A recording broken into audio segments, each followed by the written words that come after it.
na po kaming kasal ni Nico, Itay. At 1 taon na po ang apo niyo sa amin. Hindi ba maaaring kalimutan niyo na ang nakaraan? Hindi ko makakalimutan yon. Hindi siya ang gusto ko para sa'yo. Gangan nga lang, itinanang ka ng lintik na yon. Kaya yan, naghihirap ka sa buhay. Handog ng DZRH ang dulang sa kanyang panahon. Ang buhay ay puno ng pakikipagsapalaran. Kaya dapat na ang tao ay laging nakahanda. Mga kaibigan, narito po ang naging karanasan ni Sania sa ating dulang sa kanyang panahon.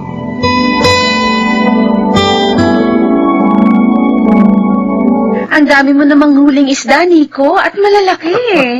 Oo nga, mahal. Sinuwerte na naman ako. Madaragdagan na naman ang ating ipon. Pag naibenta mo lahat to, Magtira ka rin ang para sa atin. At bigyan mo rin sina Tatay Dado at Kuya Joel. ang bait mo talaga. Hindi mo nakakalimutan ang pamilya ko kahit na nga hindi ka naman pansin ng tatay ko. Kung pansinin ka man, sinusungitan ka. Kasi, kung hindi dahil sa tatay mo, wala akong magandang asawa. Kaya bakit ako magagalit sa kanya? Ikaw talaga, puro ka biro. Ba? Hindi ako nagbibiro.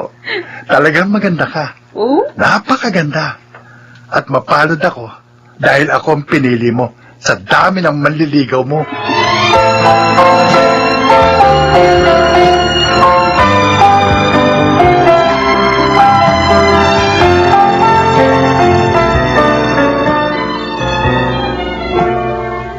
Wow!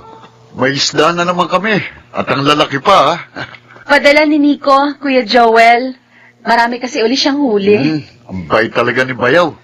Hindi kami nakakalimutan. Oh, nagpapalapad lang yun ng papel. Tay, Akala yata niya matatanggap ko na siya bilang manugang. Nagkakamali siya. 3 taon na po kaming kasal ni Nico, Itay. At 1 taon na po ang apo niyo sa amin.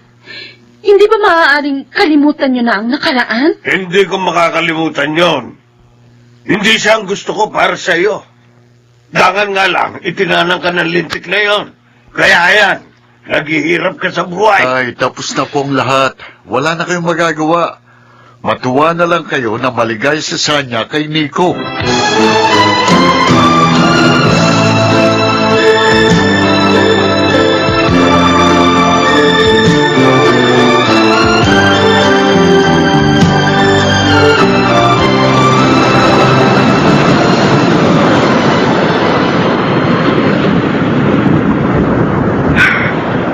Malayo na palang narating ko. Nalibang kasi ako sa pangingista. Hindi bale, marami naman akong huli. At ang lalaki uli. Tsaka matutuwa na naman si Sanya dito. Oh, ang lalaki na ng alon dito. Mabuti pa makauwi na. Ha? May malaking alon. Sasalpukin ang bangka ko. Hindi! Hindi! Oh!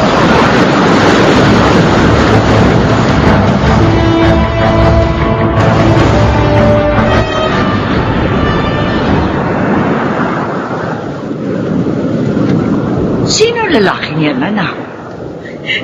Nakita po siya ng mga tauhan natin dito sa Dalampasigan.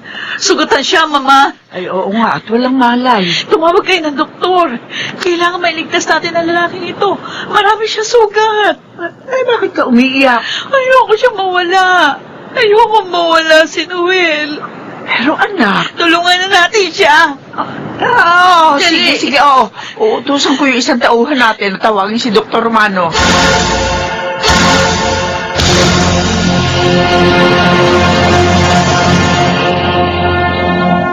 Kayo pala, Itay. Kuya Joel. Naglutong ate Agnes mo ng sinigang na hipon. Nagdala ko para sa inyo ng pamangkin ko. Salamat, Kuya. Oh, umiiyak ka na naman. Hindi ko kasi mapigilan, Tay. Alalang-alala na po ako kay Nico. Ilang araw na siyang nawawala. Kahit bang bangka ninyo, hindi pa natatigpuan? Oo, kuya. Hinala ako. Baka yan may babae at sumama na siya doon. Naman. Itay, huwag ko kayong magsalita ng ganyan. Pinahihina nyo naman ang loob ng kapatid ko eh. Hindi ako magagawang pagtaksilan ni Nico. Mahal niya ako. At tapat siya sa akin. Kung totoo yan, nasan siya? Kung nadisgrasya siya, sana nakita na ang bangka niya. Kaso hindi. Naniniwala ako. May dahilan kaya hindi siya nakabalik. May nangyari sa kanya. At kung ano man yun, sana maligtasan niya para makabalik siya sa amin. Ewan ko sa'yo. Kaya lang ang katotohanan. Ayaw mo pang tanggapin.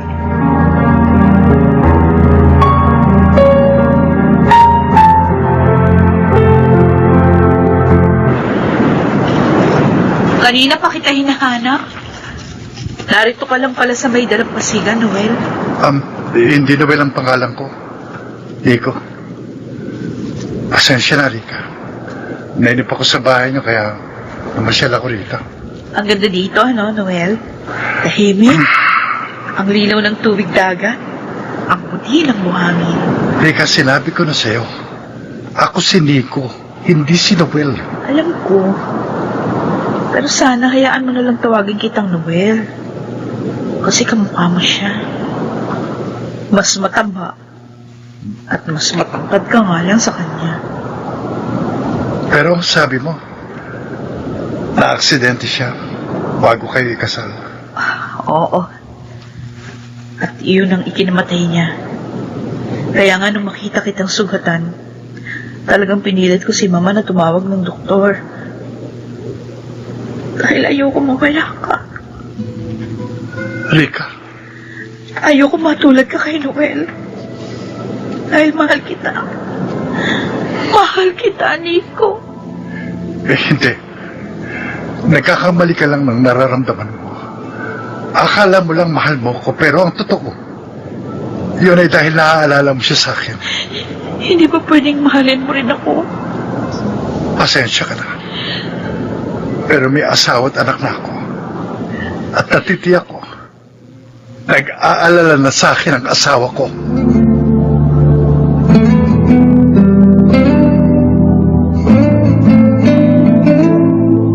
Hanggang ngayon ba nagmumukmuk ka pa rin? Hayaan niyo na lang po ako, Itay. Hindi ko naman po pinababayaan ang anak namin ni Nico. Magtrabaho ka na. Para mabuhay kayo. Ako mag-aalaga sa apo ko. Bala ka naman po talagang kumuha ng pwesto sa palengke. Hindi yun ang ibig kong sabihin. Sumama ka doon sa pinsan mo si Agnes. Sa Abu Dhabi? Oo. Maganda roon. Kikita ka ng malaki. Malilimot mo pa ang walang yamong asawa.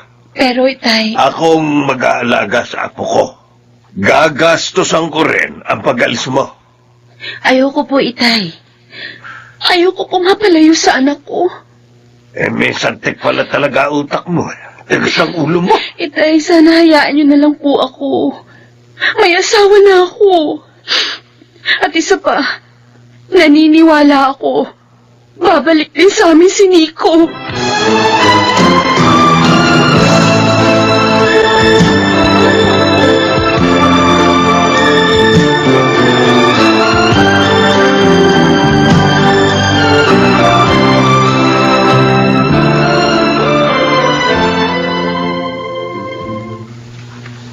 Anong sasabihin mo sa akin, Nico? Aling Flora, gusto ko pong magpasalamat uli sa pagtulong niyo sa akin. Utang ko po sa inyo ni Rika ang buhay ko. Natulungan mo rin ako na malaki, Nico. Mula nang dumating ka rito sa resort namin, nagbalik ang sigla ng aking anak. Hindi na siya nagtatangkang magpakamatay. Kaya ang gusto ko sana, lumito ka na lang. O, mabubuhay ka na maginawa rito. Lalo na kung pakakasalan mo ang aking anak. Kaisa-isa ko siyang tagapagmana rin ko. Pero Aling Flora, may pamilya na ako. Alam po niya yun. At mali na buhayin niya sa akin ang isang matagal ng patay. Tama si Nico, Mama. Teka, Hinihintay na siya ng kanyang asawa at anak. Kaya, hayaan na natin siya makaalis. sigurado ka ba sa gusto mong mangyari? Opo. Maliwanag na ang isip ko, Mama. Tanggap ko nang hindi na magbabalik pa sa akin si Noel.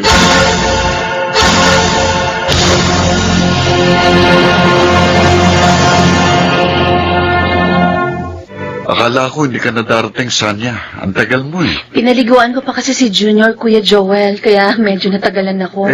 Ano yung dala mong bag? Narito lahat ng mga kakailanganin ni Junior habang nasa palengke ako. O sige, kami nang bahala dito ng asawa ko at maging sa pamangkin ko. O sige na, magtrabaho ka na. Salamat. Salamat, Kuya. Buti ka pa, nauunawaan mo ko. Dahil nakita ko naman kung gaano ka kamahal ni Nico. Kaya hindi rin ako makapaniwalang ipinagpalit ka niya sa iba. Sana nga, bumalik na siya. Kasi anniversary na ng kasal namin bukas. Sana, ibalik na siya sa akin ng Diyos.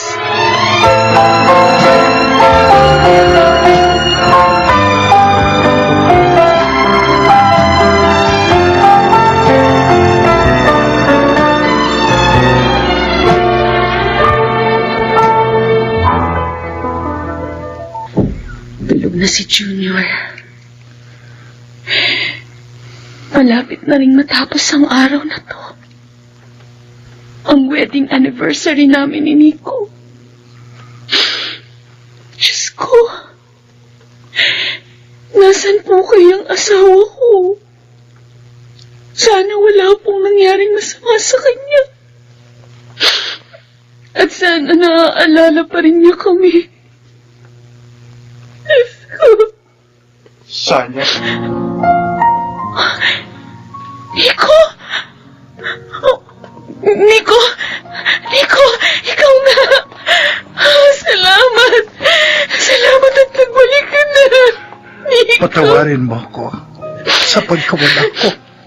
Ano bang nangyari sa'yo? Saan ka galing? Sinalpok ng malaking alon ng bangka ko at napadpad ako sa isang isla na pag-aari ng isang mayamang byuda. Sila ng kanyang anak ang tumulong sa akin. Babae bang anak ng byuda? Oo. Pero huwag kang mag-alala. Wala akong naging ugnayan sa kanya. Alam mo, binigyan pa nga nila ako ng pera eh. Para daw magamit natin sa pagnenegosyo. Ano? Bakit? Ikukwento ko sa iyo lahat mamaya. Pero ngayon, ang gusto kong gawin natin, ipagpasalamat sa Diyos ang muli nating pagkikita.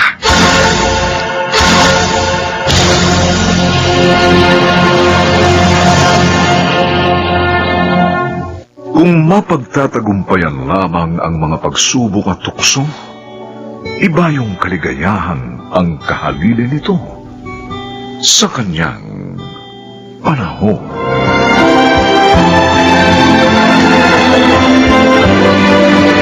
Nagsiganap, Jenaline de la Cruz, Bobby Cruz, Lionel Benjamin, Phil Cruz, Susan Robles, at Rosana Villegas. Special Sound Effects, Jerry Mutia. Technical Supervision, Bong Muyar at Eric Lucero. Musical Scoring, Buboy Salonga. Ang kasaysayang ito'y mula sa panulat ni Delma Corporal Alcantara.